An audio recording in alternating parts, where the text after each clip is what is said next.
안녕하세요. 그냥 사쭉사입니다.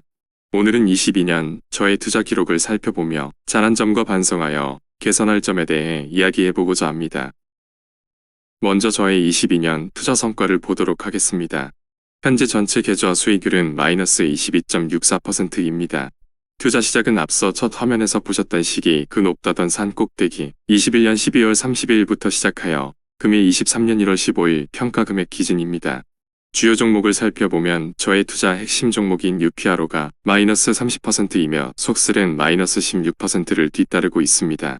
나머지는 소소한 금액이니 설명은 생략하고 연금저축이나 퇴직연금은 자동 매수식으로 진행되고 있기 때문에 시간이 지남에 따라 자동적으로 금액이 증가될 것입니다. 그럼 다음은 22년 투자를 결산하며 잘못한 부분을 살펴보고 다음 투자를 대비하고 이 영상을 보시는 모든 분들이 동일한 실수를 하지 않았으면 하여 공유하고자 합니다. 또한 투자를 진행하며 잘한 부분도 살펴보고 지속적으로 잘한 부분은 지켜나가도록 하겠습니다. 첫 번째 실수는 분할 매수입니다. 본인은 21년 말 약 3천만 원의 금액을 가지고 있었고 이것을 분할 정액 매수를 진행하기로 하였으나 초반에 장이 많이 빠지며 반전을 하니 결국은 오를 것이니 분할로 매수를 하는 것보다 한꺼번에 사버려야 상승장에 많은 수익을 거둘 수 있을 것이라 생각했고 초반 3에서 4개월 동안 정액 분할 매수를 진행하지 못하고 큰돈을 매수하게 되었습니다. 이것이 지금의 수익률 저하로 나타났고 초반 3개월 차의 수익이 플러스 전환되면서 나의 생각이 옳았다 착각하면서 잘못된 방향으로 흘러가고 있는 것을 인지하지 못했습니다. 또한 첫 번째 실수에 있어 한 가지 원인을 더 생각해보면 내가 투자하고 있는 상품이 3배 레버리지 상품인 것을 잊었다는 것입니다. 내 계좌가 30% 이상 다운되니 이미 시장은 많이 다운되었다 생각했고 조급함이 더 들었습니다. 나중에 확인하니 실제 S&P 500 지수는 마이너스 10% 내외였고 본격적인 하락은 시작도 안 한 시기였다는 것이었습니다. 즉 너무 집중한 나머지 내가 시장을 3배 확대하여 추종하는 레버리지 상품을 사고 있으면서 시장이 과대 낙폭했다고 착각해버린 것입니다. 물론 여윳돈이 없었다면 천천히 매수했겠지만 여윳돈이 있으니 이러한 분위기가 저를 조급하게 만들었고 초반에 실수를 하게 하였습니다. 두 번째 저의 실수는 주가의 하락에 대해 추가 매입으로 대응한다 계획을 세웠으나 실제 주가가 하락하니 경제가 어려워졌고 저의 주머니 사정 역시 더욱더 안 좋아졌다는 것입니다. 금리가 올라가며 주택담보대출 등 기존에 있던 대출 및 물가 상승에 따른 소비자금이 조금씩 증가하며 추가로 투입할 수 있을 것이라 생각했던 금액을 모으기 더 어려워졌던 것입니다. 엑셀로 계획을 짜고 떨어지면 추가 매집하자 계획했고 분명 엑셀 속에서는 저는 당당히 매수하는 부자였지만 실제는 현실도 버티기 어려운 거지였다는 것입니다. 그래도 잘한 점도 있었습니다. 첫째 환율에 대한 생각입니다. 특히 미국 주식을 진행하는 사람들은 환율에 대한 걱정을 하게 되어 있습니다. 당시 환율이 1150원에서 1400원까지 상승할 때 주위에 많은 사람들이 미국 투자에 대해 고민을 했습니다. 본인은 백테스트를 통해 한국인이 미국 주식에 투자함에 있어 환율은 결국 장기적으로는 우리에게 이롭게 작용되는 원리를 이해했기 때문에 주가가 떨어지고 환율이 올라가는 시기 지속적인 투자를 진행했습니다. 결론적으로 저의 생각이 맞았습니다. 환율이 최고점을 찍을 당시를 생각해보면 환율이 약 20.84% 상승했고 S&P 500 지수는 25.64%가 하락했기 때문에 미국 시장에 투자한 한국인 기준으로 원화평가는 약 5%만 손실이 발생되었다는 것입니다. 미국인은 마이너스 25.64%가 하락했지만 우리는 잘 방어한 꼴이 된 것입니다. 이 부분은 따로 시간을 내어 설명하도록 하겠습니다. 두 번째 잘한 부분입니다. 시장이 하락하는 동안 매도하지 않고 지속적인 매수로 대응했다는 부분입니다.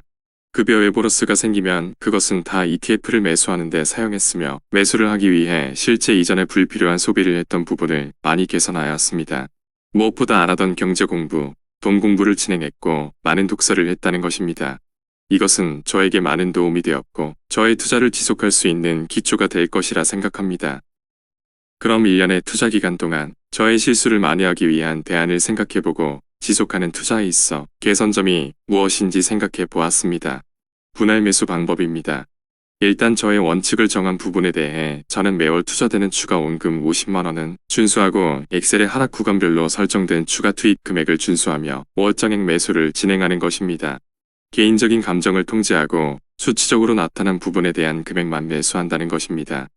두 번째 실수한 부분인 현금 확보 미흡 부분입니다. 본인은 월급 외 추가적으로 들어오는 금액을 다 UPI나 속스를 추가 매입하는 데 사용하였습니다. 이 부분을 개선하여 추가적으로 들어오는 현금은 VO를 매수하는 데 사용하고 앞서 말한 추가 매입 시 현금이 부족한 부분에 대해 VO를 모자란 금액만큼 팔아서 UPRO를 매집하도록 할 것입니다.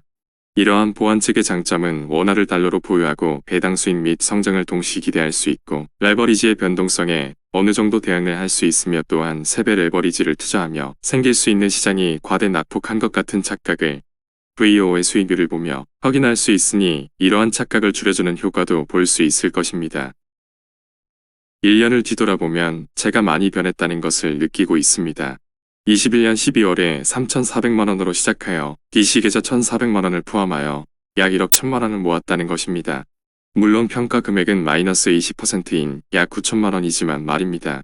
예전에 저였다면 그 돈은 집에 가거나 컴퓨터 그리고 어디 썼는지도 모르는 소비로 지금 저 숫자들은 볼 수가 없었다는 것입니다.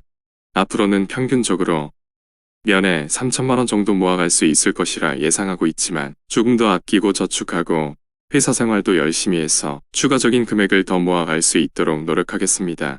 23년은 또 어떤 일들이 펼쳐질지 모르겠으나 결국 레버리지 투자에 있어 생각해야 되는 부분은 내 계좌는 이론적으로 마이너스 90%가 될 수 있다는 것을 생각하고 마이너스 90%일 때도 언젠가 오를 때를 생각하며 매수를 할 수 있는 힘일 것이며 이러한 힘은 계속 공부하고 내 멘탈을 강화시키고 정해진 규칙에 의해 매수를 진행하고 현재 직업에 충실히 임하여 소득을 올리고 소비를 줄여 어려운 시기, 위기를 기회로 만들 수 있는 여유자금을 확보하는 것이라 생각합니다. 앞서 말한 세배 레버리지, 투자금의 반을 한 배로 돌리는 시기가 저의 투자의 1차 목표이자 끝이라 봅니다. 그 이후는 자동적으로 투자를 이어갈 수 있고 어느 정도 경험도 있을 것이기 때문에 진행함에 있어 문제가 없을 것이라 생각합니다. 이러한 기록이 나의 두 딸이 그리고 같이 투자를 진행하고 있는 친구들, 구독자들에게 도움이 되었으면 합니다. 감사합니다. 구독자가 7명입니다. 유튜브 스튜디오 구독자 증감 그래프를 보았습니다. 심장 박동 모습이네. 도와주세요. 살려주세요. 심장이 다시 뛰고 싶어요.